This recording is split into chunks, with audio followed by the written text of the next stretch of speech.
In the late 1950s and early 60s, the dieselization of America's major railroads was nearing completion. This was the golden era of the Iron Horse steam ramble. Steam engines and the parts needed to maintain them were still readily available, and the regional railroads were willing to work with the operators of these excursions. Before we look at the rebuilding of CP 2839, let's enjoy a few rambles Jim caught with his 8mm movie camera in 1971.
It's been said all good things must come to an end. The increasing expense of maintaining and operating these aging engines became too much for many operators to bear. Undaunted by the obstacles, a group of volunteers banded together to form the Atlantic Central Steam Company. Their purpose was to bring back steam to the Lehigh Valley. Atlantic Central leased the former CP 2839. Built in 1939 at the Montreal Locomotive Works, 2839 was a 464 Hudson. This engine was one of a special group of 45 Canadian Pacific Hudsons. In 1939, King George VI and Queen Elizabeth crossed Canada by rail. The two Hudsons pulling the King's trains worked flawlessly. Canadian Pacific petitioned the King to be permitted to display the Royal Crown on all their streamlined Hudsons to commemorate this trip. Permission was granted, and from then on the 45 were referred to as Royal Hudsons. Fast forward to 1972. Atlantic Central Steam Company had their steam engine, but there was one hitch.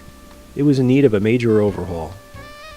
As if taken from a chapter of the Three Musketeers, with a cavalier disregard for the obstacles, the men and women of Atlantic Central rebuilt a steam engine in an open field.